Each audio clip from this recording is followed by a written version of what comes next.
L'histoire sainte, nous dit saint Augustin, ce sont des événements porteurs de sens. Ouvrons la Bible pour voir comment elle nous les raconte.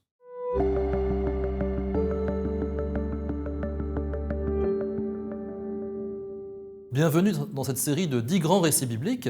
Aujourd'hui, je voudrais vous parler de Salomon, le roi bâtisseur, le roi sage par excellence, le roi aussi dont la vie, racontée dans la Bible, est pour nous un avertissement.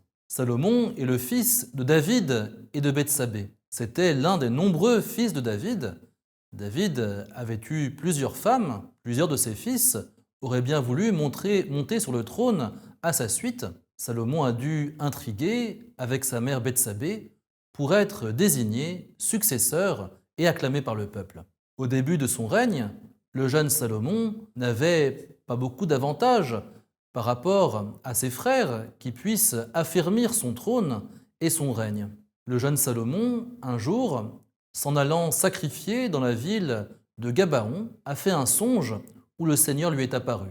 Le Seigneur a demandé à Salomon quel don il voulait recevoir de sa part pour affermir son règne et devenir un meilleur roi. Salomon, dans son rêve, s'est vu répondre « Je demande, pour moi-même, ainsi que pour le gouvernement de mon peuple, le don de la sagesse. » Et alors, le Seigneur lui a répondu « Eh bien, puisque c'est la sagesse que tu me demandes, puisque tu ne me demandes pas ni la puissance militaire, ni une grande richesse, ni la mort de tes ennemis, ni bien d'autres choses que tu aurais pu demander, puisque tu me demandes le trésor de la sagesse, cette qualité qui fait ressembler l'homme à Dieu lui-même, eh bien je te donne de grand cœur ce don de la sagesse, et tu auras de surcroît tout le reste.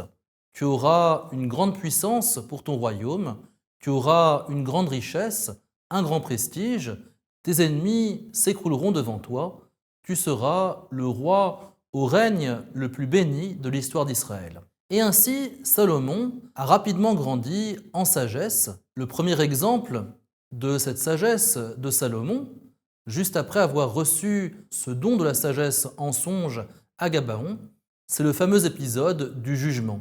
Deux femmes se présentent devant le roi Salomon, qui tenait sa cour dans son palais, avec un enfant.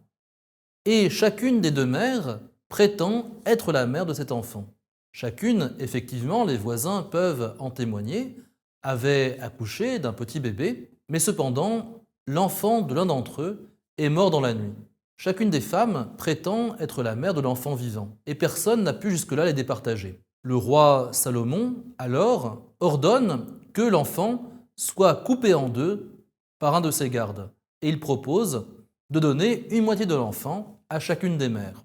Alors, l'une des femmes accepte volontiers en disant « ce jugement est juste et équitable », tandis que l'autre femme fond en pleurs en disant « non, je préfère qu'on donne l'enfant à l'autre, je ne veux pas qu'il soit coupé en deux et mis à mort. » Alors Salomon dit « celle qui a pleuré, celle qui ne veut pas voir mourir l'enfant, c'est elle la vraie mère. Seule une femme qui n'est pas la mère de l'enfant pourrait accepter de le voir ainsi coupé en deux. » Le jugement de Salomon manifeste sa sagesse dans une affaire apparemment de peu d'importance à l'échelle d'un royaume, mais la sagesse de Salomon s'est aussi manifestée dans toute la gestion de son royaume, des grandes affaires de son peuple, aussi bien dans ses campagnes militaires que dans la construction des grands bâtiments qu'il entreprit d'élever à Jérusalem. La renommée de Salomon s'est étendue à l'étranger, à tel point que la reine de Saba, un pays lointain situé en Afrique, a voulu se rendre à Jérusalem pour contempler par elle-même les merveilles de cette sagesse dont on lui faisait tant de rapports. La sagesse de Salomon s'est concrétisée également par l'édification du temple de Jérusalem. Jusque-là, en effet, le culte du Seigneur était rendu comme au temps de l'errance dans le désert, dans une simple tente installée à Jérusalem, sous laquelle était abritée l'arche d'alliance contenant les tables de la loi données par le Seigneur à Moïse.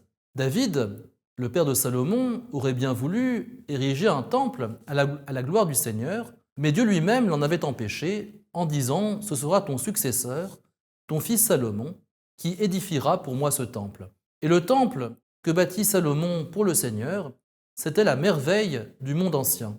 Un temple de cèdre, un temple couvert de feuilles d'or, un temple qui s'élevait à une hauteur prodigieuse, un temple qui manifestait le savoir-faire et l'adresse des artisans, un temple où tout convergeait pour faire briller et éclater la grandeur et la puissance du Seigneur à la face de tous les peuples de cette région du monde. Lorsque Salomon a eu fini de construire le temple, Dieu en a pris lui-même possession en entrant sous l'aspect d'un nuage de fumée obscure dans le plus profond de ce temple, le Saint des Saints, là où la présence de Dieu était installée pour habiter au milieu de son peuple.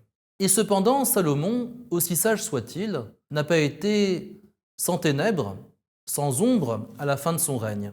Salomon, au faîte de sa gloire, avait pris de nombreuses femmes, 700 femmes légitimes et 300 concubines. Et parmi toutes ces femmes, beaucoup d'entre elles étaient issues de pays environnants, de voisins d'Israël, qui, eux, n'adoraient pas le Dieu unique, mais qui se livraient à toutes sortes de cultes idolâtres. Et pour complaire à ces femmes, Salomon, lui aussi, vers la fin, s'est mis à s'adonner à ces cultes idolâtres, ceux des voisins d'Israël, en s'éloignant ainsi du Dieu unique. Comment un homme si sage a-t-il pu ainsi s'égarer? C'est le mystère de l'iniquité, c'est le mystère du péché originel qui imprime sa trace dans le fond du cœur de tout homme. Le Seigneur n'a pas voulu faire peser le poids de ce péché sur Salomon lui-même. Il lui avait garanti la sérénité de son règne et il n'a pas voulu reprendre sa parole.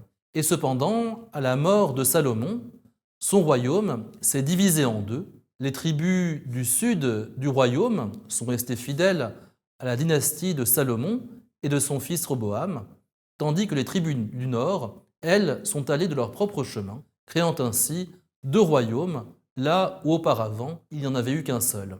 Ainsi, la vie de Salomon nous montre à la fois la grandeur de la sagesse humaine éclairée par le Seigneur, qui se nourrit à la contemplation de Dieu, et nous montre aussi que le cœur de l'homme est compliqué et malade. Une grande sagesse ne suffit pas si la fidélité aux promesses du Seigneur n'est pas nourrie et entretenue constamment.